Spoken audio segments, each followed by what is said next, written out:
प्रदेश कांग्रेस ने नई coordination committee गठित की है, जिसकी बैठक आज होगी। दोपहर 12 बजे पीसीसी वॉर रूम में इस बैठक का आयोजन किया जाएगा। चुनाव के दौरान समन्वय बनाने के लिए कल ही इस कोऑर्डिनेशन कमेटी का गठन किया गया। मोहन प्रकाश को कमेटी का चेयरमैन बनाया गया और संयोजक के रूप में नीरज डांगी और लक्ष्मण सिंह रावत और राम सिंह कसवा को सह संयोजक बनाया गया है। टिकटों को लेकर जहां भी विरोध होता है तो समन्वय बनाने का काम ये कमेटी करेगी। तो आपको बता दें, कोऑर्डिनेशन का काम रहेगा इस कमेटी का।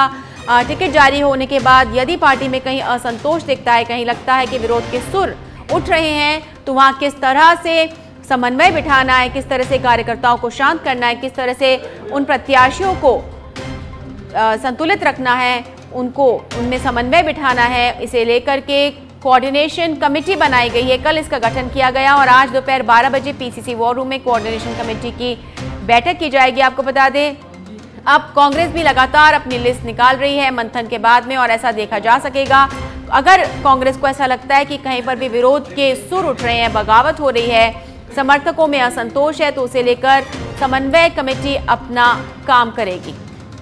टिकटों को लेकर जहां भी विरोध देखा जाएगा वहां पर समन्वय कमेटी, कोऑर्डिनेशन कमेटी समन्वय बिठाएगी, बातचीत करेगी, संवाद के जरिए समझाइश करने की कोशिश करेगी, जिससे कि कोई गलत संदेश बाहर ना जाए और प्रचार प्रसार के काम में कहीं किसी प्रकार की बाधा ना आए।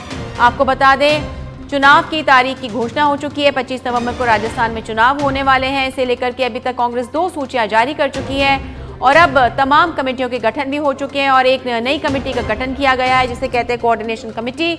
इसका काम होगा तमाम प्रत्याशियों के बीच में कोऑर्डिनेशन बिठाना, प्रचार प्रसार से जुड़ी अगर कोई समस्या आती है तो उसको देखना, लेकिन मुख्य भूमिका जो इस कोऑर्डिनेशन कमेटी की वो ये होगी कि समन्वय बिठाया जाए। और इस पर अधिक जानकारी देने के लिए हमारे संवाददाता लोकेश ओला फोन लाइन पर जुड़ चुके हैं हमारे साथ में। लोकेश, कल ही इस कोऑर्डिनेशन कमेटी का गठन किया गया है, क्या कुछ भूमिका रहेगी, क्या काम रहेगा इस कमेटी का?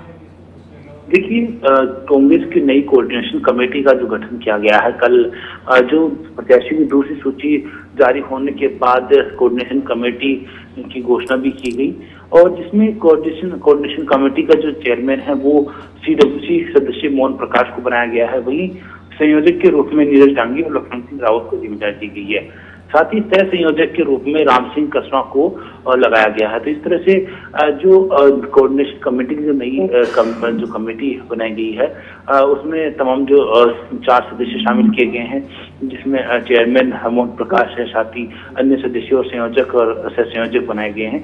तो इस कमेटी का मुख्य रूप से जो काम है वो होगा टिकटों को लेकर जहां जहां विरोध चल रहा है वहां विरोध को रोकने और समन्वय, आपसी समन्वय जो प्रत्याशी हैं, फिर जो अन्य जो टिकटों के दावेदार हैं उनके साथ समन्वय बनाए रखना।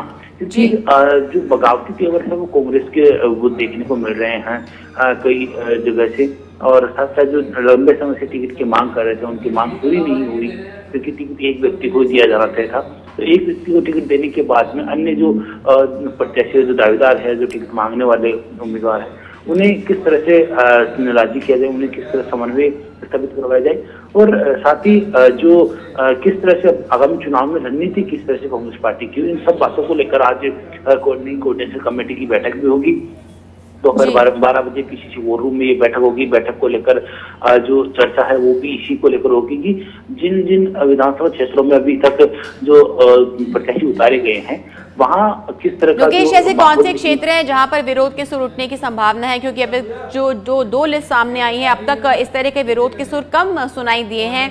कौन से ऐसे क्षेत्रों को ध्यान में रखते हुए इस कमेटी का पहले ही गठन कर दिया गया है?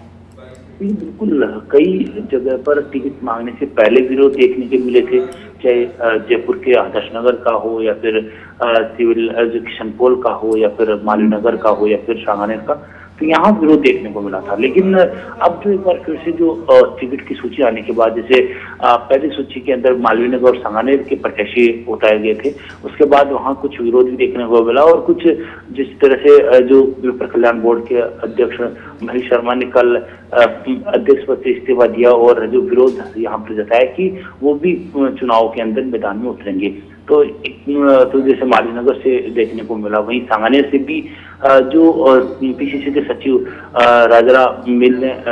रामलाल मील ने टिकट की मांग की थी, लेकिन उन्हें टिकट लेने मांग की थी, लेकिन टिकट नहीं मिलने के चलते उन्हें पार्टी पर से इस्तीफा दिया और बसपा ज्वाइन करके सामान्य स्थिति डाइवर्ट हो गई है। तो इस तरह से कई और भी सीटों पर अब विरोध के स्वर देखने को मिल सकते हैं। तो ऐसे में विरोध को देखते हुए पहले से ही कोऑर्डिनेशन कमेटी अब समन्वय बनाने का काम करेगी और जिन जिन उम्मीदवारों ने अब तक जो उम्मीदवार घोषणा की है उनको विरोध जहां जहां होगा वहां पर समन्वय बनाए स्थापित करना और साथ साथ जो टिकटों के जो और दावेदार थे उन्हें पार्टी में जगह देना और फिर उनको सम्मानजनक स्थिति में लाना, वो कोऑर्डिनेशन कमेटी बिल्कुल तो एक महत्वपूर्ण भूमिका रहेगी इस कोऑर्डिनेशन कमेटी की। फिलहाल तमाम जानकारी के लिए लोकेश बहुत बहुत धन्यवाद।